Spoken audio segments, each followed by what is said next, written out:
नमस्कार दोस्तों, बिहार के युवाओं के लिए माननीय मुख्यमंत्री जी के द्वारा काफ़ी बड़ा जो है यहाँ पर ऐलान किया गया है उन तमाम युवाओं के लिए जो किसी भी प्रकार की सरकारी नौकरी की तैयारी करता है।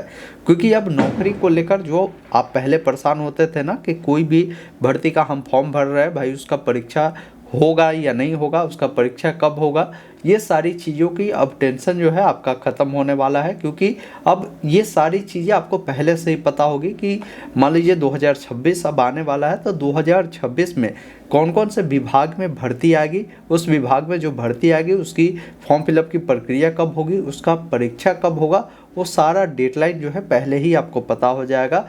तो ये बहुत बड़ा ऐलान है, इसमें कई सारे अलग अलग ऐलान हैं, जैसे आने वाले समय में जो भी भर्ती होगी उसकी संख्या कितनी हो सकती है, सारी चीज़ें बताई गई है। तो इस वीडियो को आप ध्यानपूर्वक देखिए। बाकी अभी बगल में जो देख पा रहे होंगे ये जो है माननीय मुख्यमंत्री जी श्री नीतीश कुमार जी के ऑफिशियल एक्स अकाउंट पर ट्वीट कर जानकारी दिया गया था। इसमें हालांकि बहुत लंबा चौड़ा जो है जानकारी दिया गया था, लेकिन मैं आपको वही प्रमुख अपडेट बताऊंगा जो आपको जानना बिल्कुल ज़रूरी है और वो चीज़ें आपके जीवन में काम आने वाले हैं और आपके लिए महत्वपूर्ण होने वाले हैं। देखिए, सबसे पहला अपडेट इसमें बताया गया था कि माननीय मुख्यमंत्री जी ने बताया है कि हमने 2020 से 25 में करीबन 50 लाख युवाओं को जो है नौकरी दिया है और आने वाले 2025 से 30 में ये जो आंकड़ा है करीबन 1 करोड़ हो जाएंगे, यानी 1 करोड़ युवाओं को जो है यहाँ पर रोजगार मिलेगा। अब रोजगार का मतलब ये नहीं हुआ कि सबको नौकरी ही मिलेगा। मुख्यमंत्री जी लगातार काम कर रहे हैं, कई प्रकार की अलग अलग स्कीम लाती है युवाओं के लिए। जैसे मुख्यमंत्री उद्यमी योजना है, उसके तहत भी युवाओं को जो है युवा उद्यमी के तहत जो है 10 लाख रुपए देती है, जिससे आप कोई ना कोई रोजगार कर सके। लघु उद्यमी योजना आता है, उसमें भी 2 लाख रुपए मिलता है, उससे भी आप कोई ना कोई रोजगार कर सके। अभी महिला रोजगार योजना चली थी जिसमें महिलाओं को इसका बेनिफिट मिला, तो उसके तहत भी रोजगार मिल रहा है लोगों को। तो ये चीज़ें भी रोजगार के रूप में ही देखा जाएगा। नौकरी तो आएगी ही, उसकी संख्या अधिक होगी, लेकिन सरकार अन्य प्रकार के भी काम कर रहा है जिससे लोगों को रोजगार ज़्यादा से ज़्यादा मिल सके। ये चीज़ ध्यान रखिएगा। तो पहला अपडेट है कि आने वाले 25 से 30 में भरपूर जो है नौकरी को लेकर आपको अपडेट मिलेंगे, भर्तियां देखने को मिलेगा।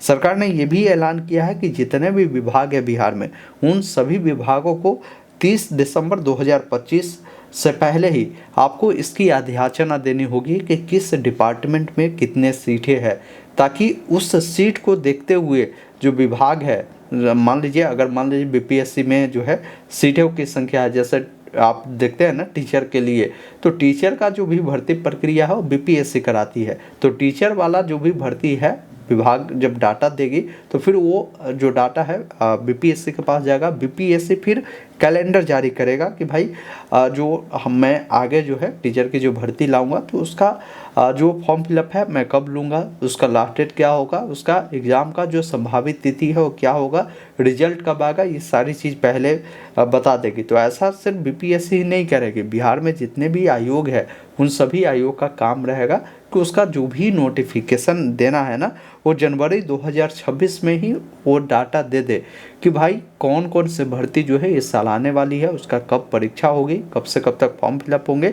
जैसे आप जानते होंगे एसएससी पूर्व से ही ये चीज़ें करती आ रही है, रेलवे भी ये चीज़ अब जो है करती आ रही है कि जो भी आने वाले साल में भर्ती होती है उसकी जानकारी दे देती है कि कितने नंबर ऑफ सीटों पर भर्ती होगी। उसमें थोड़ा बहुत इधर उधर होता है, अप्लाई डेट जो बताती है उसमें ही 10 दिन 5 दिन आगे पीछे होता है। तो ऐसे बिहार में भी जितने भी आयोग है, विभाग है, वो सारी चीज़ें जो है ऐसा करने वाली है।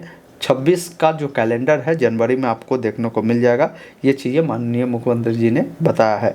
इसके अलावा बताया गया है कि हर भर्ती को जो है 1 साल के अंदर में ही पूरा कराना है। अब बिहार में ये चीज़ें होना बहुत ज़रूरी है, क्योंकि बिहार में आप देखते होंगे बहुत सारे ऐसे विभाग है जो फॉर्म फिलअप आज से 4 साल पहले करवा ली है, लेकिन अभी तक उसका कोई एग्ज़ाम का आता पता नहीं है। ये चीज़ें होना ज़रूरी है। तो ये चीज़ें 2026 से लागू हो जाएगी, मतलब कोई भी भर्ती का फॉर्म भरते हैं तो 1 साल के अंदर में ही उसकी पूरी प्रक्रिया हो जाएगी, ज्वाइनिंग प्रक्रिया तक की सारी चीज़ें करा ली जाएगी। बाकी जो भी परीक्षा आप देखते हैं ना बिहार में भी हो रही है, तो उन सभी परीक्षा को ऑनलाइन ही लिया जा रहा है। अब बिहार में ये भी देखा जाता है कि ऑनलाइन एग्ज़ाम लेने के लिए सेंटर की संख्या कमी है, सीबीटी एग्ज़ाम नहीं ले पाती है, तो इसलिए बच्चों के सेंटर बाहर हो जाते हैं। तो इस चीज़ को देखते हुए बिहार में अब जो है सीबीटी एग्ज़ाम कंडक्ट कराने के लिए जो सेंटरों की संख्या वो बढ़ाई जा रही है, लगातार इस पर काम भी किया जा रहा है। इसके अलावा मान लीजिए कोई भी एग्ज़ाम होता है, उसका जो अगर पेपर लीक हो जाता है, जो भी दोषी है वो अगर पकड़ाते हैं तो उन पर कड़ी से कड़ी जो कार्रवाई है वो सरकार अब करने वाली है, ये ध्यान रखिएगा। तो ये चीज़ को लेकर भी सरकार जो है लगातार पारदर्शिता बना रही है कि कोई भी परीक्षा हो बिल्कुल पारदर्शिता के साथ हो, कोई भी उसमें गड़बड़ी ना हो।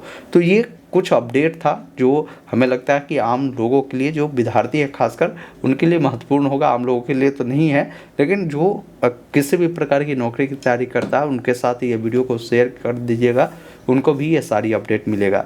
बाकी आने वाले कुछ ही दिनों में जो है आपको नई नई भर्ती का भी अपडेट मिलेगा। लगातार जो है विभाग काम कर रही है, जैसे जैसे अपडेट आता है हम लोग आपको उपलब्ध करवाते हैं। आप चैनल के साथ जुड़े रहिए, सब्सक्राइब कर लीजिए, जेन्युइन अपडेट मैं आपको देता हूं। और हमारे साथ व्हाट्सएप चैनल, टेलीग्राम से जुड़िए, वहां पर भी लेटेस्ट अपडेट मैं उपलब्ध करवाता हूँ। धन्यवाद।